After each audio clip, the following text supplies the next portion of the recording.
आप ये कक्षा देख रहे हैं, ये प्रथम वर्ष की कक्षा है और आप पहले ही ओरिएंटेशन कक्षा देख चुके हैं, जिसे संभवतः आपने पिछले सप्ताह देखा था। अब तक तो आपको पता चल गया होगा कि क्लास का समय समाप्त हो चुका है। ओह, मैं ये टेप आज सितंबर 1991 में बना रहा हूँ। अरे, जो टेप आप देख रहे हैं वो सितंबर 1983 में बनाया, तो ये थोड़ा पुराना है। मुख्य अंतर यह है कि आप जानते हैं कि मैं अब बेरियन बाइबल सोसाइटी के लिए काम नहीं करता हूँ। ओह, मैं अब उनसे जुड़ा नहीं हूँ। ओह, मेरा ब्रैंडन बाइबल फेलोशिप या उन संगठनों के साथ बहुत अधिक जुड़ाव नहीं है जिनके बारे में आप मुझे उस टेप में बात करते हुए सुनते हैं। इसलिए आपको अपने मन में समायोजन करना होगा, और मुझे यकीन है इसे समझने के लिए आपको पहले से ही ऐसा करना होगा। और मैं इसे इस टेप पर इसलिए कह रहा हूं ताकि यदि आप मुझे कुछ अन्य टेपों का संदर्भ देते हुए सुने, तो आप जानते हैं कि इसका कारण यह है कि उस समय मैं वहां कार्यरत था और वे टेप वहां बनाए गए थे और अध्ययन वहां किया गया था जब हम पहली बार स्कूल गए थे, और यही कारण है। और अब आप जानते हैं, मेरी संबद्धताएं अलग हैं। हम शिकागो में शोरवुड बाइबल चर्च के सभागार में हैं। हमारे साथ अध्ययन करने के लिए यहाँ विद्वानों का एक समूह बैठा है और हम इस टेप को स्कूल के अतिरिक्त के रूप में बना रहे हैं। ठीक है, अब इसका नाम है, मैं इसे बाइबल अध्ययन के मूल सिद्धांत कहूंगा ताकि इसे हेरमेनेटिक्स कहने से बचा जा सके। अब वो शब्द हेरमेनेटिक्स एक ऐसा शब्द है जो एक तकनीकी शब्द है और इसका अर्थ है व्याख्या का विज्ञान, और निस्संदेह ये पवित्र शास्त्र की व्याख्या होगी। हेरमेनेटिक्स वो शब्द है जिसे यदि आप मदरसा में जाते हैं या बहुत सारी तकनीकी पुस्तकों में जाते हैं तो आप इन शब्दों को देखेंगे। ओह, मैं इन शब्दों का बहुत अधिक उपयोग नहीं करता क्योंकि हम आपसे $10,000 का शुल्क नहीं ले रहे हैं और यदि आप एक शिक्षा के लिए प्रति वर्ष $10-15,000 शुल्क लेते हैं तो आपको लोगों को $10,000 शब्दों में बात करना सिखाना होगा। हम साफ शब्दों में बात कर रहे हैं, तो हमारे पास जो सबसे बड़ा शब्द होगा वो मौलिक और व्यवस्थापक होगा, और ये वे शब्द हैं जिनसे आप बाइबल अध्ययन के मूल सिद्धांतों से परिचित हैं। दूसरे शब्दों में, हम इस बारे में बात नहीं करेंगे कि बाइबल को कैसे समझें और उसका आनंद कैसे लें। अब यह महत्वपूर्ण है कि आप जानें कि यह कैसे करना है। और आमतौर पर जब आप इसके बारे में बात करना शुरू करते हैं तो आप बाइबल के बारे में ही बात करना चाहते हैं। अब हम पांडुलिपि साक्ष्य कक्षा में पांडुलिपि साक्ष्य का अध्ययन कर रहे हैं। हम बाइबल पाठ से निपटने जा रहे हैं। ओह, संरक्षण के सिद्धांत की प्रेरणा का क्या अर्थ है? भगवान ने अपने वचन को कैसे संरक्षित किया है? ये कहाँ है? ओह, यह इतिहास के माध्यम से कैसे प्रसारित होता है? और आप कैसे जानते हैं कि यह अंग्रेजी बाइबल में आपके हाथ में है? जब आप किंग जेम्स बाइबल पढ़ते हैं तो आप जानते हैं आपके पास भगवान का वचन है। हम वहाँ उस सबका अध्ययन करेंगे, इसलिए हम इस कक्षा में उससे निपटने नहीं जा रहे हैं। इस कक्षा में इस बात पर चर्चा की जाएगी कि बाइबल का अध्ययन कैसे किया जाए ताकि हम उसका सही अर्थ समझ सकें। और किसी ने कहा कि वे जानना चाहते हैं कि बाइबल को कैसे समझा जाए और उसका आनंद कैसे लिया जाए, और यही कुंजी है। और हम इसी की तलाश में हैं। और इसका महत्व, आप इसे अपने चारों ओर हर जगह विभिन्न विचारों, व्याख्या के विभिन्न तरीकों को अपनाने में देख सकते हैं। और मैं इस पर पर्याप्त जोर नहीं दे सकता।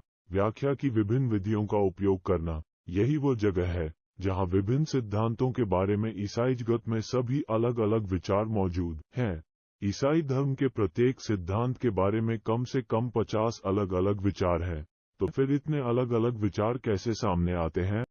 यहाँ एक और आधुनिकतावादी से लेकर दूसरी ओर कट्टरपंथी तक, और फिर कट्टरपंथी से परे हर कोई वह जगह है जहाँ मैं होता। ओह, आप जानते हैं, मैं अपने आप को इस तरह देखता हूँ कि मैं एक कट्टरपंथी नहीं हूँ। मैं उन लोगों से आगे निकल चुका हूँ, क्योंकि कट्टरपंथियों के बाइबल के बारे में कुछ विचार हैं जिनसे मैं बहुत असहज हूँ। मुझे ऐसा लगता है कि पर्याप्त नहीं है, इसलिए मैं उनसे थोड़ा आगे निकल जाता हूँ। आपको वे सभी दृश्य कैसे प्राप्त होते हैं? खैर, आप उन्हें समझ गए। हर कोई कहता है कि वे बाइबल के अनुसार चल रहे हैं। मुझे प्रशिक्षित किया गया। मैं एक बहुत ही उदार और कॉलेज, सबसे रूढ़िवादी व्यक्ति में कॉलेज गया। यह एक सांप्रदायिक कॉलेज था, मोबाइल कॉलेज, अल्बामा, दक्षिणी बैप्टिस्ट संप्रदाय द्वारा प्रायोजित एक सांप्रदायिक कॉलेज था। ये 4 वर्षीय उदार कला महाविद्यालय था। मैं वहां डिग्री प्राप्त करने के लिए गया था, बाइबल या शिक्षण या उपदेश देने के लिए नहीं, बल्कि धर्मनिरपेक्ष शिक्षा के लिए।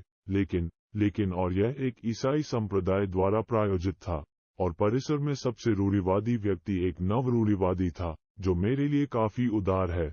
और आप कहते हैं, अच्छा, वे सभी बाइबल का उपयोग करते हैं। दरअसल जो व्यक्ति धर्म विभाग का प्रमुख था, उसके पास 2 डॉक्टरेट स्तर की डिग्रियां थी, एक पीएचडी और पीएचडी बाइबल आलोचना में थी। और फिर भी जब वो कोई गद्यांश पढ़ेगा तो मैं आपको थोड़ी देर में वो गद्यांश दिखाऊंगा जिसे वो पढ़ेगा, और जब उसने इसे पढ़ा तो उसने इसे बिल्कुल अलग तरीके से पढ़ा। उन्होंने इसे समझा और इसकी व्याख्या उस तरीके से की जो मैं नहीं समझता। तो जिस तरह से आप धर्मग्रंथ की व्याख्या करते हैं, देखिए, हर किसी के पास धर्मग्रंथ है। आपको ये सभी अलग अलग विचार कैसे मिलते हैं? यह अध्ययन की पद्धति के कारण है। तो यही समस्या आती है। जिस प्रकार आप इसे समझते हैं, धर्मशास्त्र की व्याख्या करने का प्रयास करने का भिन्न तरीका विभिन्न स्थितियों और धर्मशास्त्र में सिखाए गए विभिन्न सिद्धांतों पर विभिन्न दृष्टिकोणों को जन्म देता है। तो इसलिए हम न केवल ये समझने से शुरुआत करना चाहते हैं कि हमारे पास बाइबल है, बल्कि यह समझने से भी कि एक बार आपके पास ये है तो कैसे इससे कैसे बाहर निकलें, भगवान ने आपके लिए इसमें क्या रखा है। मेरे साथ दूसरा तीमुथियुस अध्याय 3 देखें, श्लोक 16। और आपने मुझे इस अनुच्छेद को बार बार पढ़ते हुए सुना है, और आपने मुझे ये कहते हुए सुना है कि मैं इस श्लोक के बारे में क्या कहने जा रहा हूँ, लेकिन यह हमेशा सच है। दूसरा तीमुथियुस 3:16 सारा धर्मग्रंथ परमेश्वर की प्रेरणा से रचा गया है और उपदेश, ताड़ना, सुधार और धर्म की शिक्षा के लिए लाभदायक है, कि परमेश्वर का जन सिद्ध हो और सब भले कामों में निपुण हो। बाइबल, परमेश्वर का वचन, हमें हर अच्छे काम के लिए पूरी तरह तैयार करता है जिसे परमेश्वर हमसे करवाना चाहता है। ईश्वर और उसकी कृपा ने हमें अपना वचन दिया है, और उस वचन ने हमें वह सब कुछ करने के लिए तैयार किया है जो सर्वशक्तिमान ईश्वर हमसे कराना चाहता है। आपके पास संपूर्ण सुसज्जित उपकरण है, आपको जो कुछ भी चाहिए वो पवित्र शास्त्र में है। खैर, अगर यह सच है और यह सिद्धांत के लिए, फटकार के लिए, सुधार के लिए, निर्देश और धार्मिकता के लिए लाभदायक है, तो सवाल यह है कि मैं इससे लाभ कैसे प्राप्त करूं। और इस कक्षा में हम यही अध्ययन करने जा रहे हैं कि बाइबल का अध्ययन कैसे करें। अब बाइबल अध्ययन में मूल रूप से 3 सिद्धांत हैं जिन्हें आपको याद रखना होगा, और हम जो कुछ भी अध्ययन करने जा रहे हैं वह इन 3 सिद्धांतों के इर्द गिर्द घूमने वाला है। इसलिए आप इन्हें लिखना चाहते हैं क्योंकि हम इन्हें पढ़ते हैं और मैं इन्हें आपको समझाना चाहता हूं, और फिर हम सेमेस्टर का बाकी समय उन पर गहन अध्ययन करने, उन्हें समझने, उन्हें लागू करने और उनका उपयोग करना सीखने में बिताएंगे। सबसे पहली बात, बाइबल व्याख्या की पहली विधि शाब्दिक विधि थी। मेरे साथ नहमायाह अध्याय क्रमांक 8 पर वापस आएं। मैं आपको एक ऐसी स्थिति दिखाता हूँ जहाँ कुछ लोग बाइबल की व्याख्या करना शुरू करते हैं, और हम कहेंगे कि वे पवित्र शास्त्र की व्याख्या करते हैं, और ध्यान दें कि जब वे ऐसा करते हैं तो वे उस विधि का उपयोग करते हैं जिसे हम शाब्दिक विधि कहते हैं। अब जब मैं शाब्दिक विधि कहता हूँ तो मैं से मेरा क्या मतलब है। मैं इसे सामान्य विधि कहना पसंद करता हूँ। बस बात का मतलब यह है कि इसका क्या मतलब है। सामान्य रूप से इसका क्या मतलब होगा, नहमायाह अध्याय 8 श्लोक में देखा। श्लोक 7, आप वहां नामों की लंबी सूची देखते हैं, और फिर पद के अंत में वह कहता है, लेवियों ने लोगों को व्यवस्था समझाई और लोग अपने स्थान पर खड़े रहे।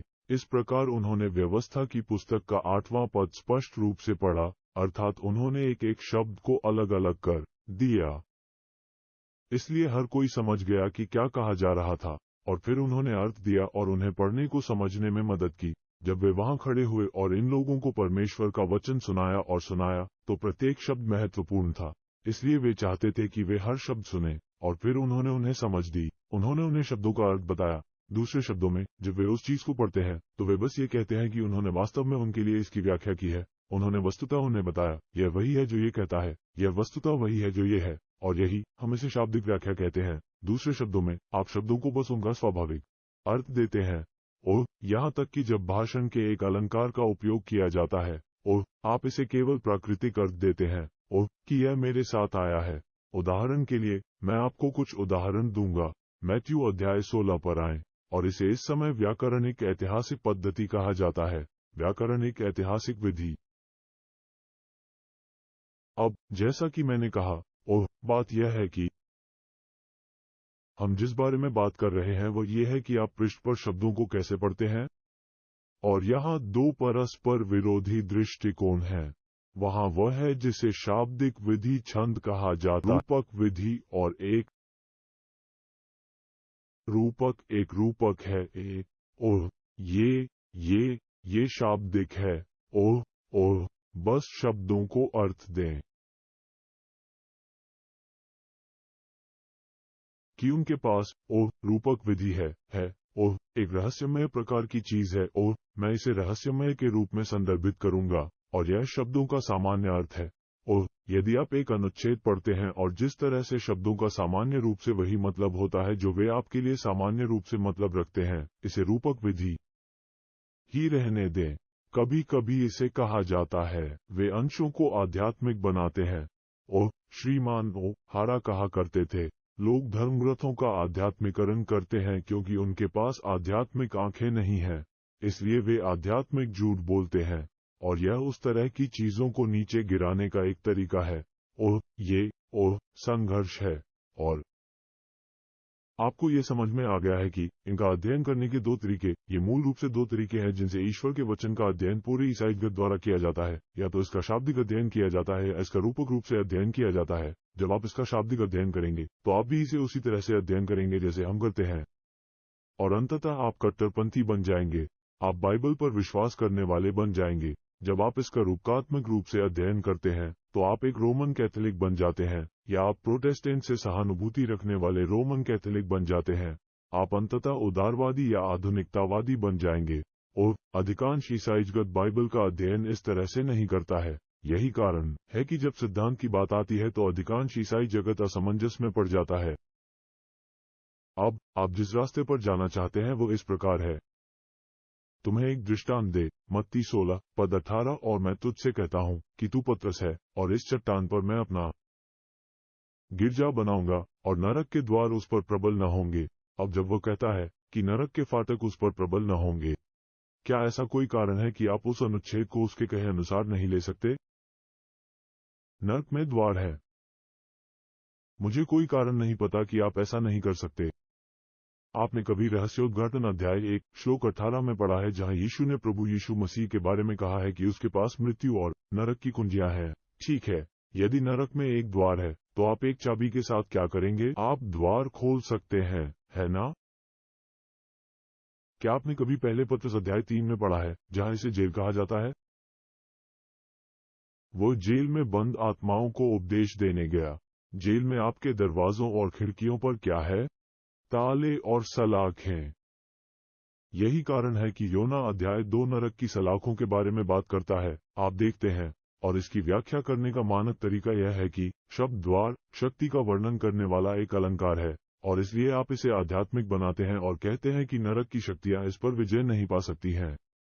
लेकिन इसे शब्द का सामान्य अर्थ देना और यह पहचानना उतना ही आसान है कि नरक कोई आध्यात्मिक प्रकार की अस्पष्ट रहस्यमय चीज नहीं है, लेकिन ये सिर्फ एक जगह है, और यह शास्त्र में है। ल्यूक अध्याय 1 पर आए। एक बार कॉलेज में प्रोफेसर, मुझे याद है कि हम एक रिट्रीट में थे और यह आदमी, मुझे पता था कि वह एक आधुनिकतावादी था और वह सहस्राब्दी में विश्वास नहीं करता था, और विश्वास नहीं करता था कि वह सोचता था कि प्रीमिलेनियलिस्ट पागल थे। और उन्होंने मुझसे कहा था कि एक बार उन्होंने कहा था, ओह, तुम लोग बिना रोडमैप के बाइबल के इर्द गिर्द नहीं पहुंच सकते। खैर, ये काफी हद तक सच है। आप जानते हैं, मैं शिकागो के आसपास रहता हूँ। मेरी कार में हर समय एक पहाड़ रहता है। यदि आप ऐसा नहीं करते तो आप खो जाते हैं। खैर, ल्यूक अध्याय 1 श्लोक 31, वह इस अंश को एक बार पढ़ने जा रहा था, और मैं ये देखने के लिए वास्तव में उत्सुक था कि वह इसके बारे में क्या कहेगा। लूका 130, और स्वर्गदूत ने उससे कहा, हे मरियम, मत डर, क्योंकि परमेश्वर ने तुझ पर अनुग्रह किया है, और देख, तू गर्भवती होगी और एक पुत्र जनेगी, और तू उसका नाम यीशु रखना। वो महान होगा और पुत्र सर्वोच्च का पुत्र कहलाएगा, और प्रभु परमेश्वर उसे उसके पिता दाऊद का सिंहासन देगा, और वह याकूब के घराने पर सदा राज्य करेगा, और उसके राज्य का अंत न होगा। अब डॉक्टर डॉब्स ने इसे पढ़ा है, और वह कहते हैं, ठीक है, निश्चित रूप से हम जानते हैं कि वह सचमुच यरूशलेम पर शासन नहीं करने जा रहा है, और उसके पास सचमुच कोई राज्य नहीं होगा। बस यही मनुष्यों के हृदयों में परमेश्वर का शासन है। और मैंने इसे पढ़ा और कहा, एक मिनट रुकिए, याकूब के घराने पर शासन करो। खैर, ये समझ लिया गया कि वही चर्च है और उसका राज्य होगा। आप देखिए कि वो किस प्रकार अवहेलना करता है। आप उसमें से वो कहां से प्राप्त करते हैं? आपको बस इसे बनाना था और देखना था कि जब आप यहाँ पहुंचेंगे तो क्या होगा। आपको एक तरह से धर्मशास्त्रियों की कल्पना की दया पर छोड़ दिया गया है। खैर, याकूब का घराना, खैर, इसका क्या मतलब हो सकता है? तब वो बस कुछ और अपना राज्य लेकर आता है।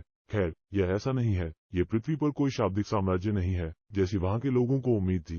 ये और उस तरह की सभी चीजें होनी चाहिए, और इसलिए समस्या उस अनुच्छेद में है। आप जानते हैं वो उससे क्या कह रहा है? आप अपने गर्भ में गर्भ धारण करेगी और एक पुत्र को जन्म देंगी। क्या आप जानते हैं कि इसका संदर्भ क्या है? ये ईसा मसीह के कुंवारी जन्म का संदर्भ है। अब आप मुझे कुछ बताइए कि यदि राज्य वास्तविक नहीं है तो कुंवारी जन्म वास्तविक कैसे हो सकता है? यदि राज्य आध्यात्मिक है तो कुंवारी जन्म आध्यात्मिक कैसे नहीं हो सकता? आप देखिए कि आधुनिकतावादी इसे कैसे पढ़ेंगे। यदि आप आध्यात्मिकता का अनुभव करते हैं और आप इसके रहस्यमय भाग को भूल जाते हैं। और यहाँ ये सब क्या है? यदि आप लोगों को धार्मिक मिथक और धार्मिक दंत कथा के बारे में बात करते हुए सुनते हैं, तो यही इस विचारधारा का विद्यालय है कि इसका शाब्दिक अर्थ नहीं है, बल्कि यह इसकी कहानियां हैं, और यह कहानी एक आध्यात्मिक सत्य को व्यक्त करती है। चाहे कहानी सत्य हो या झूठ, हमें इसकी परवाह नहीं है कि आदम और हव्वा वास्तव में जीवित हैं या नहीं, इससे कोई फर्क नहीं पड़ता। ठीक है, यह आध्यात्मिक सत्य है जो सिखाया जाता है कि क्या वास्तव में नूह था और बाढ़ और जहाज मुद्दा नहीं है। हम उस सब पर बहस नहीं करने जा रहे हैं। यह वो आध्यात्मिक सत्य है जिसे यहाँ व्यक्त करना है। व्याकरणिक, ऐतिहासिक। इसका मतलब है कि शब्द ही मुद्दा है। पेज पर मौजूद शब्द, व्याकरण और जो तथ्य बताए जा रहे हैं वे वास्तविक हैं। अब ये दो अलग अलग विचारधाराएं हैं, और जब आप वहां के सिद्धांत में फंस जाते हैं और आप ईसाई मिलिशिया को देखते हैं, तो सभी समस्याएं। ऐसा इसलिए होता है क्योंकि कोई यहाँ से वहां चला गया, जबकि उन्हें यहाँ होना चाहिए था। ठीक है, तो यहाँ पर आप हर चीज को भाषण का एक रूप बना रहे हैं। अब आप कहते हैं, अच्छा, भाषण के अलंकारों के बारे में क्या? तो चलिए मैं आपको कुछ अलंकार दिखाता हूँ। मेरे साथ मैथ्यू 26 पर आओ। यहाँ किसी के शाब्दिक होने की इच्छा का मामला है जब उन्हें पहचानना चाहिए कि यह भाषण का एक अलंकार है। और जैसे उन्होंने खाया, जैसे वे खा रहे थे, यीशु ने रोटी ली और आशीष दी और तोड़ी और अपने चेलों को दी और कहा, लो, खाओ, यह मेरी देह है। तो वो रोटी लेता है, एक टुकड़ा तोड़ता है, उसे बाहर रखता है और कहता है, यह मेरा शरीर है। अब क्या वो रोटी का टुकड़ा उसका शरीर है? खैर, नीचे कोने पर एक बड़ा पुराना चच है। ये कहता है कि यह वस्तुतः यीशु मसीह का शरीर है। अब आप कैसे जानते हैं कि यह वस्तुतः यीशु मसीह का शरीर नहीं है? मैं उस चीज को उठाता हूँ और कहता हूँ, यह मेरा शरीर है। अब मेरा क्या मतलब है? मेरा मतलब है वो चीज मांस और खून से बनी है। नहीं, मेरा मतलब है कि यह मेरे शरीर का प्रतिनिधित्व करता है। तुम मुझे हर समय देखते हो। मैं चित्र बनाऊंगा, मैं एक क्रॉस बनाऊंगा और कहूंगा, यीशु मसीह की मृत्यु यही कलवारी में हुई थी। अब यह वो क्रूस है जहाँ उनकी मृत्यु हुई थी। वो क्रॉस दर्शाता है। वो छोटा सा चित्र देखें। वो कहता है, यह मेरा शरीर है। उसका क्या कहना है? उसका शरीर रोटी पकड़े हुए बैठा है। एक स्वाभाविक पाठन जो कहा जा रहा है उसकी सामान्य समझ का अर्थ यह है कि यह मेरे शरीर का प्रतिनिधित्व करता है और मैं इसे तोड़ता हूँ। मैं ये प्रदर्शित कर रहा हूँ कि वह क्या है। ये तो अलंकार है। लेकिन जब आपके पास भाषण का एक अलंकार होता है तो ये कुछ ऐसा होता है जो वास्तविक होता है। देखिए, यह कोई रहस्यमय चीज नहीं है जो कभी घटित नहीं हुई। अब यहाँ नियम है, जब आप धर्मग्रंथ पढ़ते हैं तो उसे शाब्दिक रूप से लें जब तक कि अन्यथा करने का कोई अच्छा कारण न हो। फिर से कहना, इसे शाब्दिक रूप से लें जब तक कि अन्यथा करने का कोई अच्छा कारण न हो। यदि शाब्दिक अर्थ ठीक लगे तो वो शाब्दिक है। मेरा मतलब है, बस इसे सामान्य अर्थ दें। यदि शाब्दिक अर्थ ठीक न लगे तो ये स्पष्टतः अलंकार है। उदाहरण के लिए जॉन अध्याय 1 श्लोक 29 को लें। जॉन बैप्टिस्ट जैसा दिखता था। चलो उधर पार करते हैं।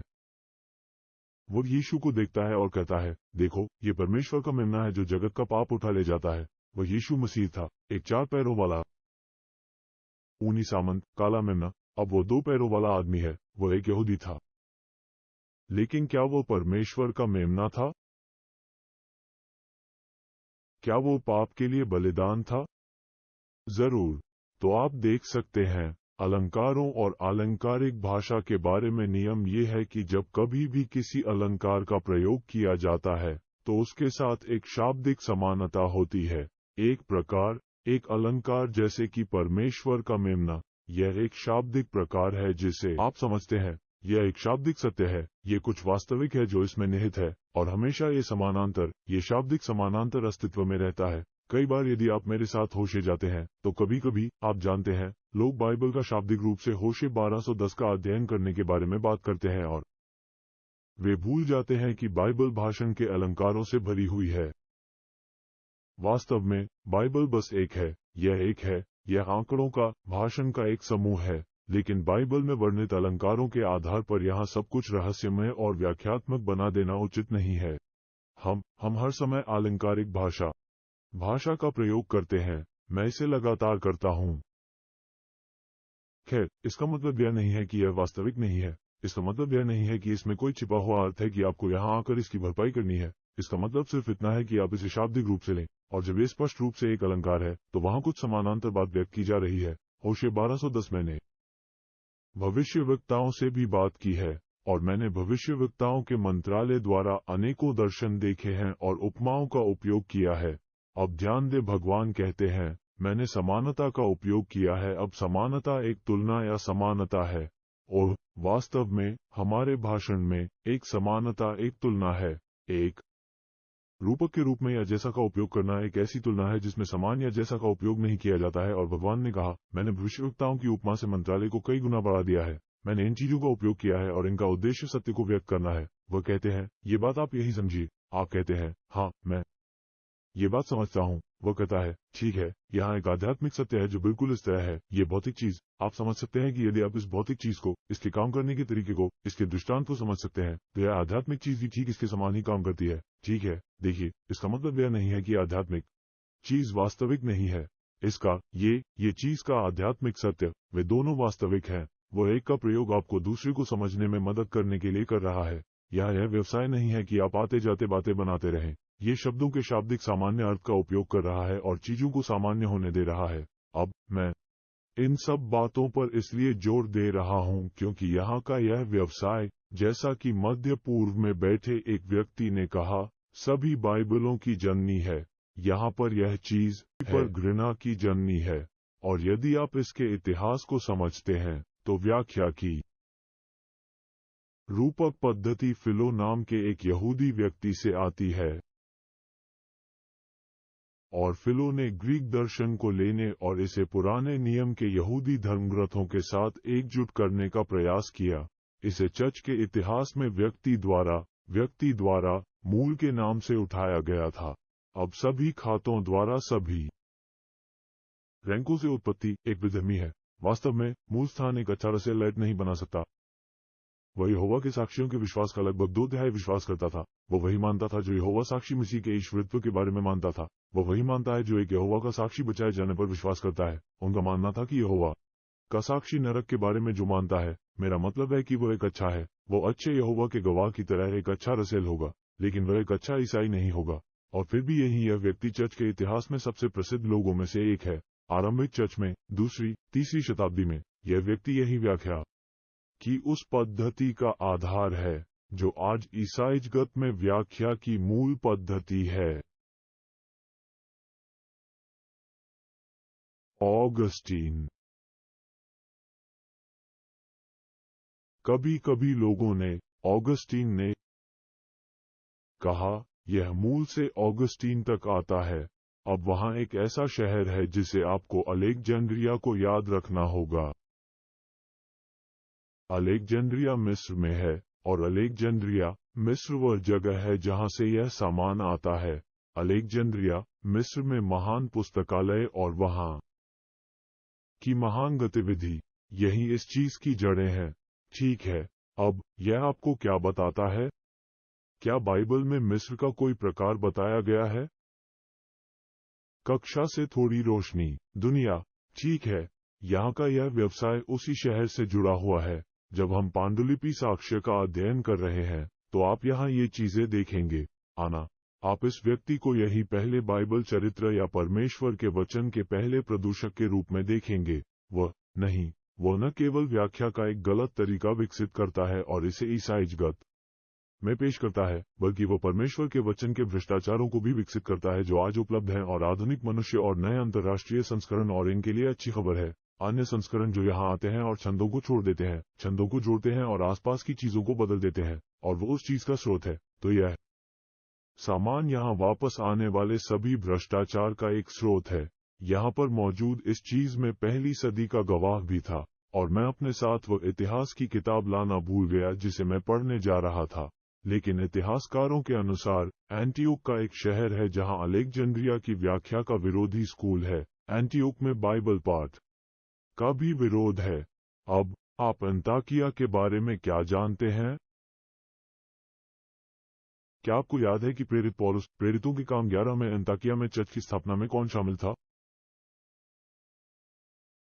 क्या तुम्हें याद है कि सबसे पहले ईसाइयों को बुलाया गया था?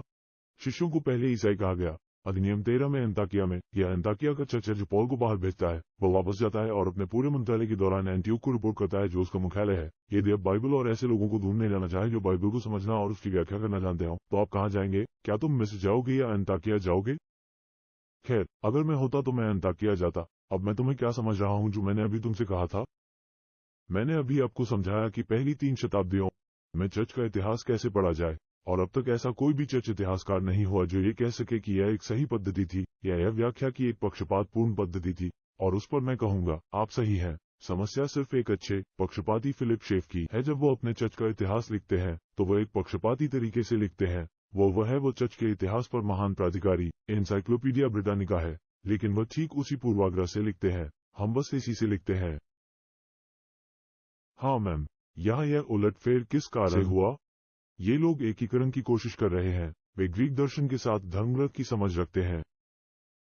वे मानवीय दृष्टिकोण को अपनाने का प्रयास कर रहे हैं, बाइबल को मानवीय दृष्टिकोण के बराबर बनाने का, मानवीय दृष्टिकोण को बाइबल के बराबर बनाने का और उन्हें एक साथ रखने का। फिलो ये करता है। वो एक यहूदी मूल का है, इसे लेता है और देखता है कि वे क्या कर रहे हैं। वे ये सब दे रहे हैं। वह चीज जो ये करती है वह है शिक्षा। अब आप जानते हैं, आप कहते हैं, अच्छा आप शिक्षा के खिलाफ क्यों हैं? अच्छा तो फिर मैं यहाँ बैठकर आपको शिक्षित करने की कोशिश कर रहा हूँ। बात यह नहीं है। यह मानवीय बुद्धि बनाम ईश्वरीय रहस्योद्घाटन का मामला है, और बाइबल में जिस तरह से ईश्वर आपसे अपने वचन को समझने की अपेक्षा करता है वो वस्तुतः न्यायसंगत है। बस पृष्ठ पर शब्द ले लो। हमेशा पृष्ठ पर शब्दों को मुद्दा बनाएं। अब इस पद्धति में समस्या यह है कि इसमें 3 चीजें हैं। नंबर 1, यह आपके बाइबल के पृष्ठ पर शब्दों के आपके अधिकार होने के मुद्दे को नष्ट कर देता है। शब्दों का कोई मतलब नहीं है, तथ्य नहीं है। मैं बाइबल खोलता हूँ और कहता हूँ, लेकिन ये कहता है कि एडम बगीचे में था और वे आपको देखते हैं और वे कहते हैं, हाँ, लेकिन आपको इसके पीछे के आध्यात्मिक सत्य को समझना होगा। इससे कोई फर्क नहीं पड़ता। वो धार्मिक मिथक है। यह एक दंतकथा है। इसका एक रहस्यमय अर्थ है। तो इसका मतलब है कि पृष्ठ पर लिखे शब्द प्रामाणिक नहीं है। अधिकार क्या है? समस्या नंबर 2, यह मुझे धर्मशास्त्रियों की कल्पना की दया पर छोड़ देता है। तो आप कहते हैं, अच्छा डॉक्टर वह क्या है? और वो कहता है, ठीक है, वहाँ उन्हें ये चीज मिल गई है जिसे वे अति इतिहास कहते हैं। यहाँ इतिहास है, लेकिन इतिहास से ऊपर एक सच्चाई है, और बाइबल की कहानियां इस सच्चाई को मुझ तक पहुंचाने का माध्यम मात्र है। अब क्या ये बात बहुत ही शानदार और उच्च विचार वाली नहीं लगती? और यह बहुत अद्भुत है। अब मैं बैठ सकता हूँ और गहरे अर्थ पर विचार कर सकता हूँ, और मुझे इस बारे में चिंतित होना होगा कि क्या पृष्ठ पर शब्दों के अर्थ और ये सभी तथ्य क्या है। लेकिन अब जानते हैं कि वह क्या है। ये बिल्कुल उसके विपरीत है जो ईश्वर करता है। ईश्वर ने कहा कि उसने एक किताब लिखी, एक पन्ने पर कुछ शब्द लिखे। उन शब्दों को इतिहास के माध्यम से तब तक सुरक्षित रखा जब तक कि आप उन्हें आज प्राप्त नहीं कर लेते, और उस पृष्ठ पर वे शब्द ही मुद्दा है। फिर आपको उन्हें उनका सामान्य अर्थ देना होगा, कोई रहस्यमय अर्थ नहीं। और यही इस चीज की तीसरी समस्या है। ये ईश्वर की सत्यनिष्ठा पर सवाल उठाता है। देखो दोस्तों, अगर भगवान ने ये कहा है, लेकिन इसका मतलब ये है कि उन्होंने जो कहा वो उसका मतलब क्यों नहीं था? और उसने ये क्यों नहीं बताया कि उसका क्या मतलब है? यदि आप यहाँ आए और मुझसे बात करना शुरू कर दे और मुझसे इस तरह की दोहरी बातें करें, तो आप जानते हैं कि मैं क्या करूंगा? मैं कहूंगा, अरे एक मिनट रुके, आप ये क्यों नहीं कहते कि आपका क्या मतलब है? और आप ये कहेंगे, और फिर हम आगे बढ़ेंगे। मैं कहूंगा, लेकिन आप कहते हैं कि आपने कहा था, लेकिन मैंने जो कहा उसका वो मतलब नहीं था। बात जो आप करना चाहते हैं वो ये है कि जब हम बाइबल का अध्ययन करते हैं तो इसे समझने का पहला तरीका यह है कि इसका अर्थ वही हो जो ये कहती है। इसका अर्थ वही हो। ठीक है, मेरे साथ दूसरे पीटर अध्याय 1 बिंदु संख्या 2, दूसरे पीटर अध्याय 1 इन एक हैंड और पहले कुरिन्थियों अध्याय संख्या 2 पर आइए। बाइबल को समझने के लिए सबसे पहले हमें यह समझना होगा कि इसका मतलब वही है जो ये कहती है, और इसका मतलब वही है जो ये कहती है। व्याख्या की शाब्दिक विधि। दूसरी बात यह है कि आपको बाइबल को समझने के लिए तुलना करने की आवश्यकता है। जिस तरह से आप बाइबल का अर्थ प्राप्त करते हैं और जिस तरह से हम अध्ययन करते हैं, उसका अर्थ जानने के लिए छंद के साथ छंद की तुलना करने का सिद्धांत है। और हम इस कक्षा में अध्ययन करने जा रहे हैं। मैं आपको अध्ययन सिखाने जा रहा हूँ, और जिस तरह से हम अध्ययन करने जा रहे हैं और जिस तरह से मैं आपको सिखाने जा रहा हूँ कि अब बाहर जाएं और दूसरों को सिखाएं, वह किसी ग्रीक टिप्पणी, ग्रीक शब्दकोश या किसी टिप्पणी या किसी हिब्रू शब्दकोश की ओर भागकर नहीं है। सबसे पहले जब आप पवित्र शास्त्र का एक अंश पढ़ते हैं और आप ये समझना चाहते हैं कि पवित्र शास्त्र का वो अनुच्छेद किस बारे में बात कर रहा है, तो सबसे पहले आप जो करते हैं वो ये है कि आप उसका वही मतलब निकालते हैं जो वह कहता है और वही कहता है जो उसका अर्थ है। इसका शाब्दिक अर्थ बताइए, इसमें कुछ रोचक बातें पढ़ने का प्रयास करें। और दूसरी बात यह है कि जब आप इसे समझना चाहें तो इसे आपको समझाने के लिए बाइबल में कोई अन्य श्लोक खोजें। आप अर्थ पाने के लिए पद की तुलना पद से करते हैं। अब दूसरे पत्रस अध्याय संख्या 1 पद 20 को देखें। पहले ये जानते हुए कि पवित्र शास्त्र की कोई भी भविष्यवाणी किसी निजी व्याख्या की नहीं है, क्योंकि पुराने समय में भविष्यवाणी मनुष्य की इच्छा से नहीं परंतु परमेश्वर के पवित्र लोगों के द्वारा हुई। परंतु परमेश्वर के पवित्र जन पवित्र आत्मा से प्रेरित होकर बोलते थे। अब जब वह कहता है कि पवित्र शास्त्र की कोई भी भविष्यवाणी किसी भी निजी व्याख्या की नहीं है, तो उसका मतलब है वह जिस बारे में बात कर रहा है वो ये है कि कोई भी भविष्यवाणी पवित्र शास्त्र का कोई भी भाग परमेश्वर के शेष वचन से अलग नहीं किया जाना चाहिए।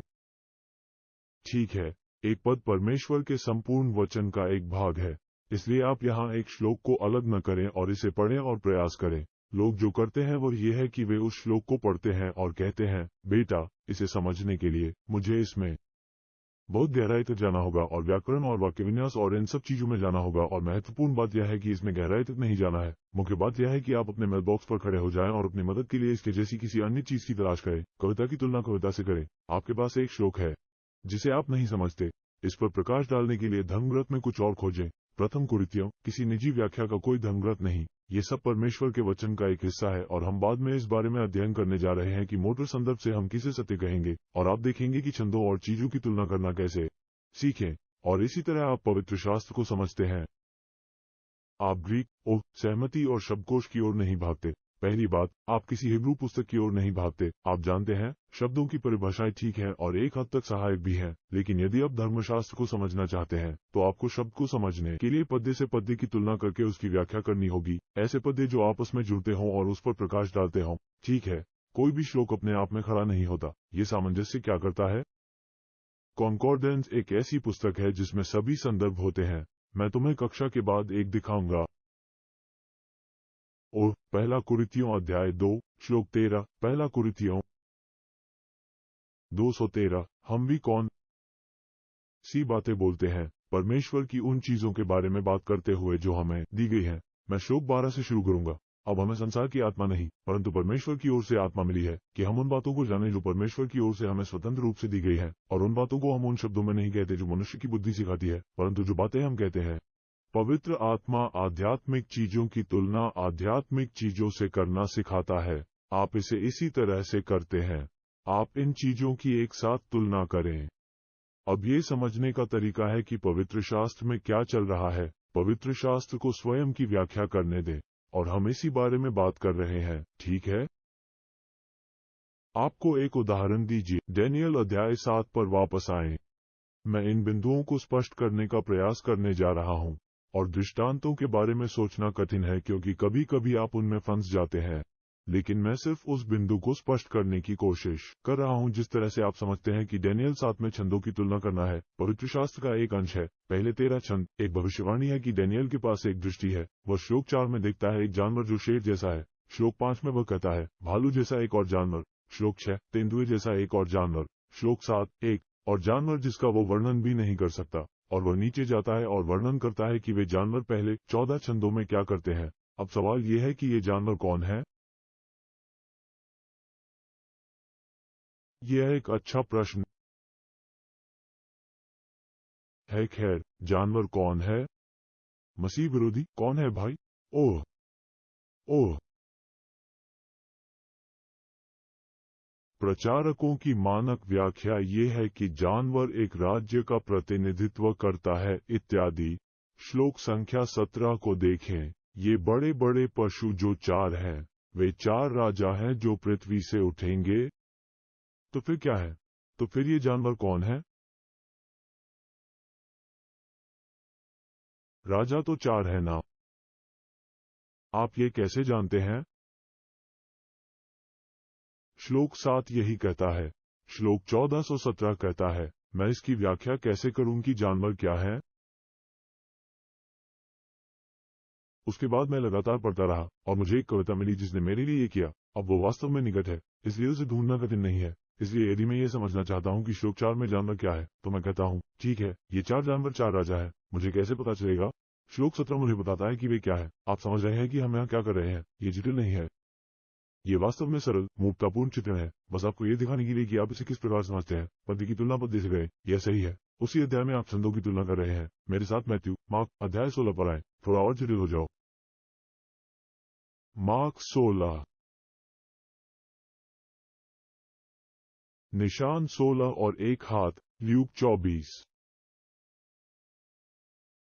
एक हाथ में और ओह। अधिनियम अध्याय संख्या 1।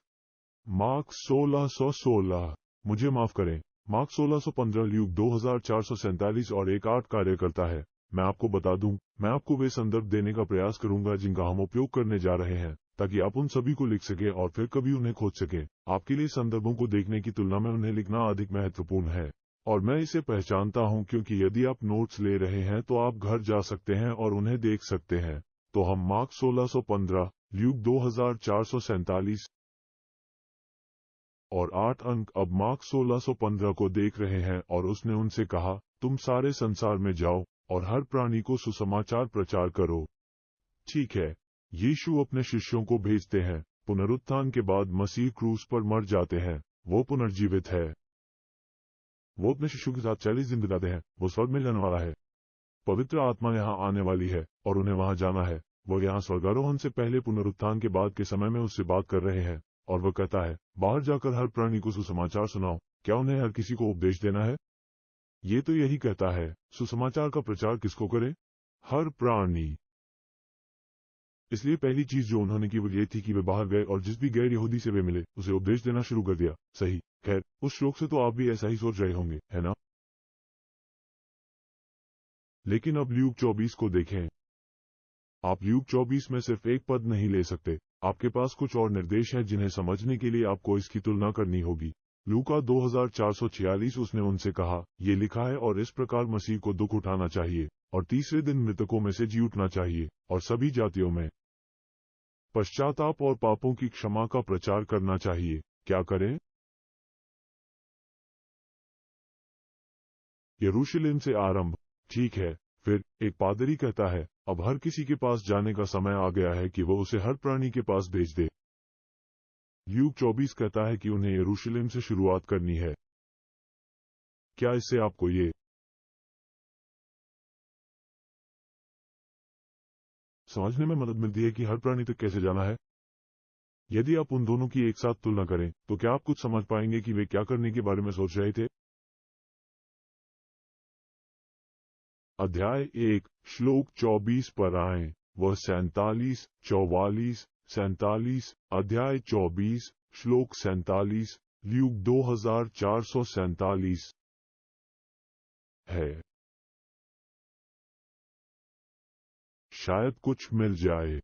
10 साल बाद लोग कहेंगे, ओह, आप ही वो व्यक्ति है जो ल्यूक 2447 को नहीं ढूंढ सके। आप ही वो व्यक्ति है जिसने कहा था कि वो अंधा है। ठीक है, ठीक है। अब तुम्हें यह मिल गया। ठीक है, ठीक है। हम अगले सप्ताह रोशनी को बेहतर ढंग से चालू कर देंगे। ठीक है। अधिनियम अध्याय 1। अधिनियम 1 श्लोक। वही प्रसंग स्वर्गारोहण से ठीक पहले। श्लोक संख्या 8। परंतु तुम्हें उसके बाद शक्ति प्राप्त होगी, पवित्र आत्मा तुम पर उतर आया है, और तुम यरूशलेम और यहूदिया और सामरिया और पृथ्वी की छोर तक मेरे गवाह होगे। ठीक है। वो वहां कहता है कि तुम यरूशलेम जाओ, फिर यहूदिया, फिर सामरिया और फिर पृथ्वी के छोर तक जाओ। आप देखिए कि कैसे जब आप उन छंदों को एक साथ रखना शुरू करते हैं तो यह आपको पूरी तस्वीर देता है। तो जब आप समझना चाहते हैं कि क्या हो रहा है तो आप क्या करने जा रहे हैं? मैं बस उनमें से एक को पढ़ने जा रहा हूं। या क्या आप अन्य लोगों की तलाश कर रहे हैं जो इसकी तुलना करें और आपको समझाएं? मान लीजिए कि आप मार्क 16 आयत 15 पढ़ते हैं, तो युद्ध में जाकर हर प्राणी को सुसमाचार प्रचार करते हैं, और फिर बाद में आपने अधिनियम 1119 पढ़ा, जहां उन लोगों ने बताया कि जब भी हम इस शब्द का प्रचार किसी और को नहीं बल्कि केवल यहूदियों को कर रहे हैं, क्या यह आपको कोई समस्या प्रतीत होगी? खैर, यह मेरे लिए अच्छा होगा अगर वो कहें, जाओ हर किसी को प्रचार करो, और वे यहूदियों के अलावा किसी को भी प्रचार नहीं करेंगे। मेरा मतलब है, आप जानते हैं लोग उनके बारे में क्या कहते हैं। वे कहते हैं कि वे नस्लीय कट्टरपंथी थे, वे अन्य जातियों को उपदेश देने नहीं जाएंगे, वे कट्टर थे। मैं आपको एक के बाद एक टिप्पणियां दिखा सकता हूं, एक के बाद एक उपदेशक जो कहते हैं कि पतरस और प्रेरित कट्टर थे क्योंकि कृत्यों की पुस्तक में वे अन्य जातियों को उपदेश नहीं देंगे। तुम्हें पता है क्या वो है?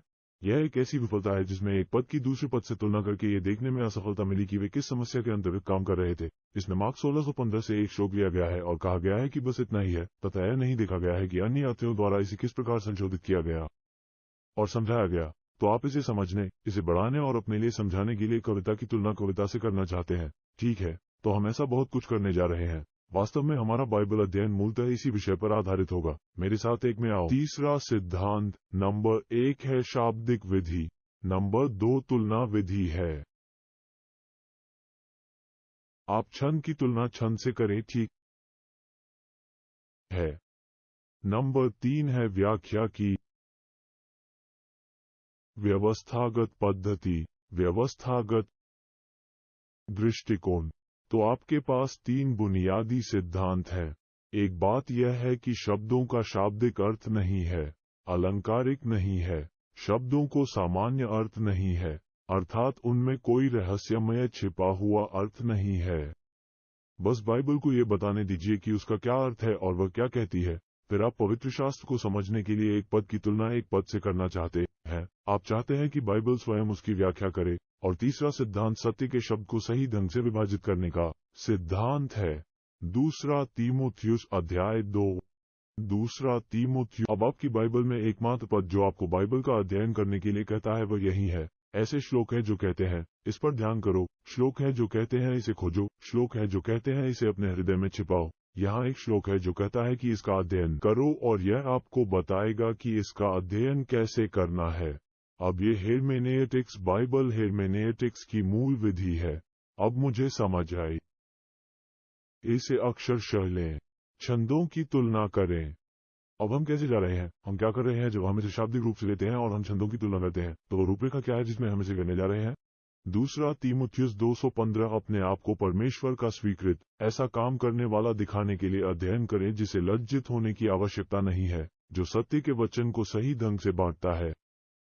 अब सत्य के शब्द को सही ढंग से विभाजित करना, उस शब्द का अर्थ है किसी चीज को सही ढंग से विभाजित करना। जब आप इसे विभाजित करते हैं तो आप पृथक्करण करते हैं, आप दो भागों के बीच अंतर करते हैं। इसे सही तरीके से करने का मतलब है कि आप इसे सीधे काटें, आप उचित विभाजन करें।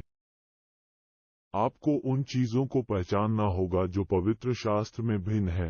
अब व्यवस्थावाद का यह मुद्दा सुनो, इसका शास्त्र सम्मत और शाब्दिक होना पर्याप्त नहीं है, छंदों की तुलना करना पर्याप्त नहीं है। आप शाब्दिक होकर और छंदों की तुलना करके शास्त्र सम्मत हो सकते हैं, लेकिन शास्त्र सम्मत होना पर्याप्त नहीं है। आपको व्यवस्थावादी भी होना चाहिए, क्योंकि यदि आप व्यवस्थावादी नहीं हैं तो आप धर्मशास्त्रीय होने के बावजूद भी परमेश्वर की इच्छा के बाहर हो सकते हैं। अतः यदि आप सत्य के वचन को सही ढंग से विभाजित नहीं करते हैं, अर्थात यदि आप परमेश्वर ने बाइबल में जो लिखा है, जो आपके उपदेश और शिक्षा के लिए है, और जो बाइबल में लिखा है, जो आपके बारे में है, उसके बीच अंतर को नहीं पहचानते हैं। आप देखिए, यही मूल विभाजन है। परमेश्वर के कार्यक्रम में आप और मेरे अलावा और भी लोग हैं, मसीह के शरीर के सदस्यों के रूप में। परमेश्वर ने मनुष्यों के साथ अपने व्यवहार में केवल चर्च अर्थात मसीह के शरीर के अलावा और भी बहुत कुछ किया है। उदाहरण के लिए, उन्होंने इजराइल राष्ट्र का गठन किया, और इजराइल शरीर नहीं है और शरीर इजराइल नहीं है, और इसराइल के लिए उसका उद्देश्य मसीह की देह में हमारे लिए उसके उद्देश्य के समान नहीं है। तो आपको उन दोनों चीजों के बीच अंतर करना होगा। अब किसी ने कहा है कि पूछने के लिए 3 सरल कुंजियों या प्रश्नों की 3 सुनहरी कुंजियां होती हैं। एक, आप पूछना चाहते हैं कि यह गद्यांश किसने लिखा है। फिर आप पूछना चाहते हैं कि उन्होंने ये गद्यांश कब लिखा। तो फिर आप ये जानना चाहेंगे कि उन्होंने ये गद्यांश किसके लिए लिखा था, इसे किसने लिखा था, उन्होंने इसे कब लिखा और उन्होंने इसे किसके लिए लिखा। और वे 3 प्रश्न व्यवस्थागत दृष्टिकोण का आधार बनते हैं।